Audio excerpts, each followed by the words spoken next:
Dik, Dik, masuk, masuk ah. Masuk, insya Allah. Dapat ya? Nah, sekarang Alhamdulillah live sekarang ya, Lagi ya? insya Allah. Alhamdulillah, insya Allah sudah live. Oke, baik bah, kaitan oke. Nah, Alhamdulillah. Kita mulai dokter insya Allah ya. Insyaallah, insyaallah. Insya Allah, oke.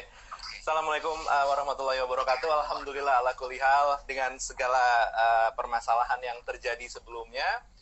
Alhamdulillah sekarang teman Tajir ini sudah bisa sudah bisa live sekarang.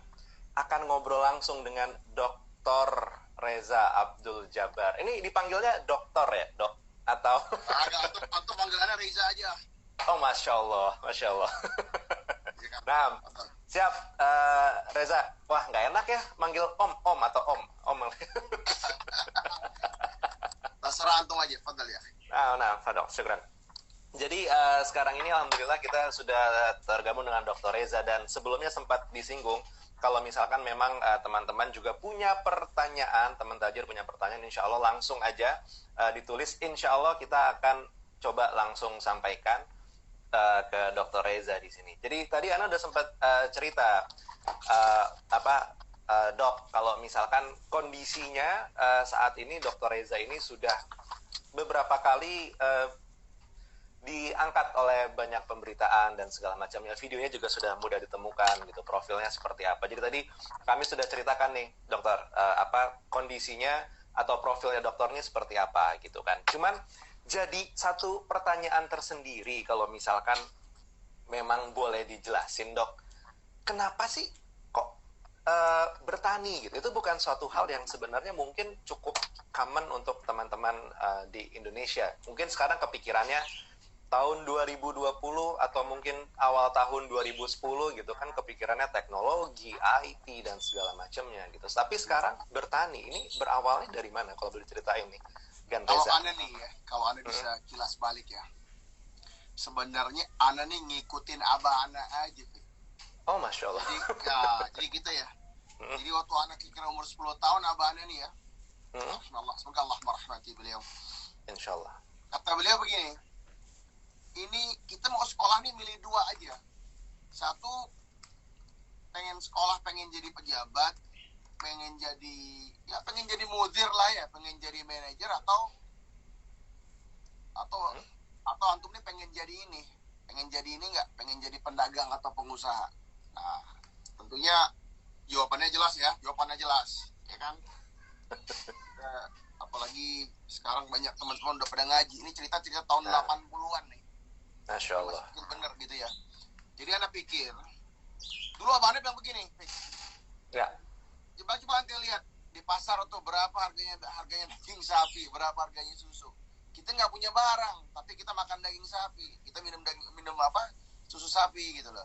Nah jadi ini sampai kapan nih? Gitu. Sampai kapan kita begini, atau kita pengen jadi bagian dari jalur distribusi pangan tadi? Nah, jadi anak dihadapin dua pilihan tadi ya, mau jadi zaman itu bukan eranya telekomunikasi ataupun teknik informatika ya. Di akhir tahun 80-an itu kebanyakan orang-orang yang dianggap sukses itu mereka yang sekolahnya finance, mereka yang sekolahnya keuangan. Nah, benar. Yang kalau pada waktu itu orang cerita anaknya itu la haula wala quwwata illa billah waliyadzubillah, yang pada kerja di Standard Chartered Bank, Masya Allah, Boni, Bank of New York, itu yang dianggap orang sukses. Waliyadzubillah. ya. Nah, cuman anak beruntung.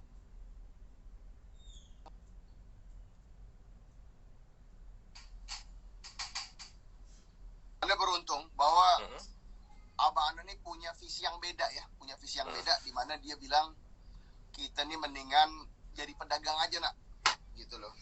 Kalau ibarat kata biar jadi kepala ikan teri daripada jadi buntut gajah gitulah. Benar. Nah ini kan nggak ini ya nggak biasa gitu lah cara berpikir seperti ini. Nah jadi itulah awalnya dan Masya Allah. karena jawab gini, Anda bilang Anda pengen kayak ayah gitu loh, pengen dagang. Dia bilang kalau mau jadi pedagang nak, kita tuh siap nggak kerja setiap hari gitu loh, setiap nggak kerja nggak mikirin kapan libur, nggak mikirin hari Minggu, ya kita mau ahad apa nggak peduli. Nah itulah jadi anda sebenarnya cuma ngikutin saran abah anda aja nih, tapi anda yakin aku yakin ya kalau Nabi Masya Allah. Allah fi ridha walidain wa suhtullah fi suhtul walidain. Nah, Ridhanya Allah benar. tuh the pleasing of Allah itu ada di pleasing of your parents, Iya, and the benar-benar. wrath of Allah is also in the wrath of your parents. Jadi kalau kita Kunci, percaya ya. itu, anda pikir ya kita nggak usah terlampau pinter lah ya mikirin yang lain-lain. Masya Allah. Insya Allah, insya Allah. Alhamdulillah. Insya Allah. Alhamdulillah. Alhamdulillah ternyata jadinya seperti ini. Yang memang bisa dibilang kondisinya alhamdulillah sukses berarti Akhi Reza ini ya. Anda nggak antum tahu yang namanya sukses itu kalau kata Imam Ahmad bin Hanbal rahimahullah itu kalau kaki kita udah melangkah ke dalam jannahnya Allah. Nah, benar. Benar, Masya Allah. Gitu. Ya, Masya Allah, kita benar. ngomong, ya, insya Allah lah kita sama-sama Berusaha. Kalau ada sih tekannya gini ya, kalau ada poin dari abahnya begini, kita nih dengan kualitas iman kita yang lemah, kita nih nggak mampu miskin. Ini bahasanya demi Allah kita harus masukkan ya, karena kemiskinan ini bagi kita yang biasa banget nih gitu, berat bagi kita. Nah, cuman konsekuensinya bagaimana kita bisa punya ya dan halal ini aja. Benar, Masya Allah. Masya Allah, benar. Jadi harus ada caranya. Tapi kalau ada yang memang kita walau alam, setiap orang punya beda-beda kan. Ada yang merasa mungkin dia biasa, tapi pada umumnya hari ini sebagian besar kita berat akan kemiskinan, sebagian besar. Wallahu alam. Nah, betul. Nah, ini satu hal yang mungkin terkait sekali dengan kondisi saat ini, dokter. Jadi kita tahu COVID-19 merebak dan termasuk di New Zealand juga kasusnya per hari ini kalau dibaca sekitar 1000-an, dok ya, sekitar 1.300 lebih ya. 1000. Nah, benar 1.300 lebih. Tapi alhamdulillahnya jumlah yang sembuhnya sudah 400, jumlah meninggalnya juga korbannya juga kalau dilihat dari datanya alhamdulillah tidak sampai berapa persennya alhamdulillahnya, walaupun cukup tinggi ya korbannya pun juga ada sekitar 4 ya kalau nggak salah ya kasus sementara 4 ya. Jadi per kemarin tuh 4 per kemarin 4. Nah, kalau ngelihat kondisi yang seperti ini dan tadi coba disambungin antara miskin dan juga kondisi saat ini di mana orang-orang cukup mungkin ketakutan atau mungkin memang sudah terjadi dengan kondisi perekonomiannya yang kurang kondisinya kurang baik lah saat ini gitu. Ya.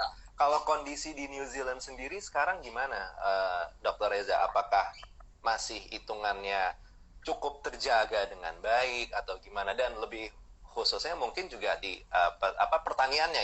pertaniannya Dr. Reza ini gimana kondisinya saat ini? Iya, secara general ini resesi besar secara general ya, ini resesi besar. Banyaknya perusahaan-perusahaan besar yang gulung tikar ya. Tapi wallahal azim, alhamdulillahirabbil alamin, ana bersyukur ana petani peternak. Ya. Karena di antara essential services yang masih jalan baik, bahkan kita ditunggu-tunggu ini adalah penghasil daging, penghasil susu ya. Penghasil buah gitu ya. Jadi demi Allah ini ya. Jadi kalau bagi anak ya, hadis yang tadi Anda bilang sama antum tadi, yang ridallah fi ridha walidain wa suhtullah fi suhtul walidain, bagi anak itu the depth of it is so profound. Dalam banget bagi anak itu. Coba kalau Anda kalau kita tahu ini nilainya absolut daripada Nabi SAW, ya. Tapi di sini ada lagi kepatuhan bagi anak pribadi ya. Patuhnya anak dengerin abah anak tuh. Di dunia aja Allah udah balas. Coba kalau misalnya gini ya, dagang yang lain lah ya. Ini Allah tunjukin nama kita nih. ini yang bukan sunnah, bahkan tijarah-tijarah yang haram Allah hancurkan, wallahualadzi. Allah hancurkan, Allah musnahkan. Alhamdulillah Rabbil Alamin. Nah, yang nyisa dalam pandangan ana ya, dan ini afwan kalau ana salah, yang Allah sisakan tinggal yang sunnah nih. Semua profesi yang bentuknya essential services, kullahu sunnah. Misal untuk melihat dokter, perawat, para guru, ya, firefighters, petani, peternak, pekebun, forestry, benar gak? Yang kita bicara builders, askar, polis. Ini semua yang kata Nabi SAW, a'malur rajulu biyadi. Ini semua orang yang kerja dengan tangan nih. Segitunya gitu loh, segitunya. Jadi NZ ini juga akan mundur. Artinya sebagaimana negara lain yang menghadapi wabah. Tapi nanti kita akan lihat insya Allah para penghasil barang-barang primer ya tetap dibutuhkan. Karena selama kita masih ya fitrah ya kan, selama kita hidup kita tetap memerlukan pangan gitu ya. Itu pandangan aneh ya. Tapi jelas terpukul. Industri-industri yang ya kita ya antum bisa bayangkan, tourism, ya hotel industry. Ya khamar, wallah zina, tutup semua kan. Betul. Semuanya terkena kalau di bagian yang industri tidak legalnya atau tidak halalnya itu semua terkena. Terkesan demikian kan gitu ya. Terkesan demikian dan terlihat demikian gitu ya. Secara zahirnya kita perhatikan. Betul. Nah, jadi di sini bagi Anda pribadi nih, Anda ngeliat ini ya. Jadi ini kalau kita mau nurut apa kata orang tua gitu ya, mungkin yang kita dengar dulu tuh beda. Yang mungkin kita mikir kita lebih tahu kan, sering kadang kita kasih nasihat tapi kita merasa lebih tahu gitu kan ya. Semoga Allah ampunkan kita. Tapi pada dasarnya kita nih sebenarnya nggak perlu pintar-pintar benar gitu loh. Kalau ada jalur yang bentuknya ekspres, Masya Allah. Anda pikir gitu aja, nak. Jadi pada akhirnya begini, terkadang kita nih cinta benar dengan pendidikan kita jadi sok pintar. Padahal ada yang namanya kaidah yang yang tadi, yang tanpa hijab, yang mana orang tua kita bisa doanya bisa Allah terima tanpa tabir. Ya udah kayaknya kita mau balik ke sana nih. Benar. Masya Allah. Yang pengen dagang, Anda pikir yuk kita ini kesempatan. Jadi Anda nggak ngelihat COVID-19 ini sebagai sebagai murni. Tentu ini suatu peringatan hebat dari Allah Rabbul Alamin. Tapi tentu bagi kita ini ada kesempatan hebat. Kita disuruh balik ke sunnah. Kita disuruh berniaga tijarah fi sunnah. Masya Allah. Ini semua buat kita nih. Tinggal kita sekarang pengen ambil nggak kesempatan itu, atau kita merasa berserah diri, atau kita merasa nyerah, atau kita merasa putus asa. Ana yakin bukan itu sifat seorang mukmin insya Allah. Nah, insya Allah. Nah, ini juga pas nih berarti dokter. Kita lagi ngomongin sifat seorang mukmin yang tidak pernah menyerah. Berarti kalau bisa mungkin diberikan sedikit tips untuk teman tajir yang saat ini juga semua sudah mulai, mungkin mereka sudah merintis usahanya saat ini. Bahkan mungkin baru mulai, cuman tiba-tiba ada pandemi yang tersebar saat ini, jadi kondisinya kurang menguntungkan untuk mereka terus mengembangkan usahanya mungkin gitu. Mungkin boleh dibagi tips gimana untuk menjadi seorang pengusaha yang tangguh, atau ada pengusaha tangguh versi Dr. Reza tuh seperti apa? Kalau versi anak kan tadi Anda bilang, mungkin para teman-teman kita nih, para teman-teman tajir ya, mungkin kita harus lihat yang basic dulu gimana. Satu, cek dulu hubungan kita dengan Allah. Kedua, cek lagi hubungan kita dengan orang tua. Gimana hubungan antum semua dengan orang tua. Karena Anda ngelihatnya gini, kalau yang dua itu nggak benar, berarti antum semuanya sedang berperang. Yang nggak mungkin antum menangin. Ya, jadi kalau kita sedang dalam suatu pertempuran yang kita mustahil menang, ya itu gitu ya. Satu, kalau Allah nggak bersama kita, berarti kita sedang melawan Allah. Dan kalau orang tua kita nggak sedang mendoakan kita, berarti kita sedang menghadapi kekalahan gitu ya. Tapi kalau Anda melihatnya begini, ini pandangan Anda ya. Ya. Jadi kalau pada dasar sebenarnya kalau buat teman-teman ya, pandangan Anda, semua amalan, semua tijarah ini baliknya kepada 3 ataupun 4 kaidah ini. Ya. Satu, antum cek dulu. Ya. Jadi mana yang halal, yang mana yang haram. Ini riwayatnya Imam Nu'man bin Bashir rahimahullah, bahwa yang halal itu jelas, yang haram itu jelas. Kalau kita udah di sisi yang halal, insya Allah antum lanjutin. Cek nomor 2, kita cek niat antum. Dan ini perspektifnya Umar bin Khattab radhiyallahu, di mana kata beliau mengutip hadis Nabi SAW, innamal a'malu binniyah, bahwa amal itu tergantung niatnya. Jadi kalau antum punya niat baik dan ini barang halal, ya. Ketiga, kita cek yang ketiganya begini. Barang ini barang inovasi atau barang bid'ah atau bukan gitu ya. Kalau bukan bagian dari itu, insya Allah. Kalau semua yang antum lakukan, antum apply prinsip ini, yang 3 nih, kita tetap masih jalan. Dalam pandemi corona ini ya, kalau kita bisa lihat, ini dalam konteks konvensional, beberapa emiten bursa saham di NZ malah melambung. Misal, Comvita, Healtheries, ya, ini adalah produsen asal honey, madu ya. Bayangkan bagaimana hari ini barang yang Nabi SAW tinggikan, yaitu the drugs of all drugs, the king of all drugs, honey asal, dia justru emitennya naik gitu ya. Berarti ada perbandingan lurus. Dia berbanding lurus, barang sunnah dengan kesuksesan tuh dia berbanding lurus. Nah, jadi kalau teman-teman tuh cek dulu, kita dagang apa sih nih? Kita dagang barang halal, niatnya baik, hubungan sama orang tua sama Allah baik, ya udah lanjut jalan. Nggak ada tuh. Karena kita akan selalu menghadapi cek. Kalau kita bicara sekarang 2020, 2008 pun kita melihat ada GFC. Siapa yang terpukul? Para pelaku riba. Gitu. Kalau kita mundur lagi, ya, kita lihat 98, sama. Kita mundur lagi, 1987, 87, ya, the great share market crash, sama juga. Jadi sebagian dari kita nih udah ada yang lihat 87, ada yang lihat 98, ada yang lihat 2008, ada yang udah ngeliat 2020. Kapan kita akan belajar? When are we going to learn? Atau kita cuman, ya udahlah, ini yang terbaik lagi. Atau kita akan mengambil pelajaran dari ini. Pandangan Anda tentu sebagai seorang mukmin, kita akan mengambil pelajaran dari 1 kali kejadian, bukan dari 4 kali ataupun 5 kali. Wallahu a'lam. Masya Allah.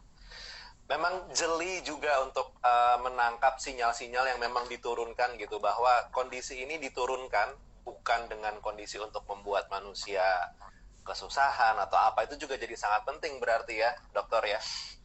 Pandangan Anda ya. Jadi gini, kita ini sebenarnya ini sebenarnya kesempatan demi kesempatan ada di depan kita nih. Maka ada pengen ngajak teman-teman tajir ya. Kita nih pasti di antara antum kan banyak perniagaan. Kapan kita bisa dagang barang? Itu pertanyaan Anda. Yuk kita koordinasi yuk. Antum punya perusahaan apa gitu? Ada yang di multimedia, ada yang di konveksi, ada yang di food industries, ada yang di services gitu kan ya. Ada yang di pertanian. Kapan kita dagang bareng? Masya Allah. Kalau ada yang ini ya, ada yang punya proposal, ada pribadi ya. Kalau kita yang dagang bareng, antum memang benar-benar siap berjuang. Tapi tadi ya, kan antum nanya, apa sih kuncinya? Pandangan lain tadi, antum harus setiap kerja setiap hari.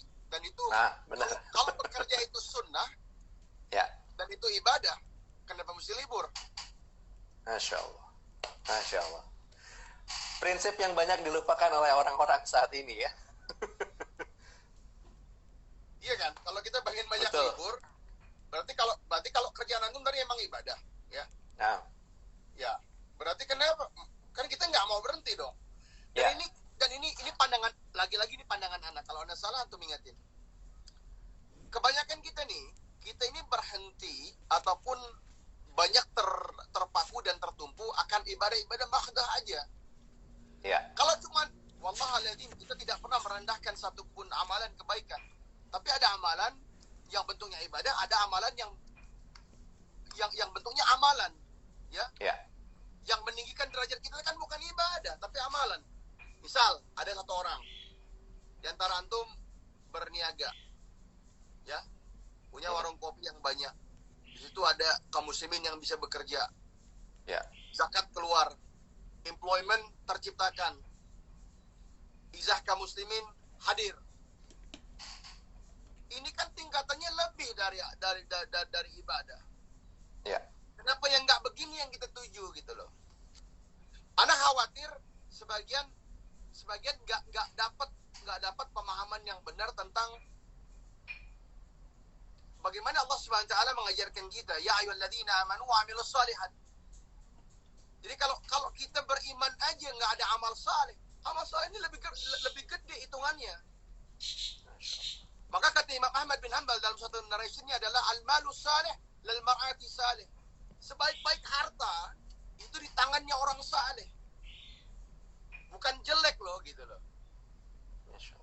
Kita harus dagang, antum semua harus dagang. Itu pandangan Anda ya. Wallahu a'lam.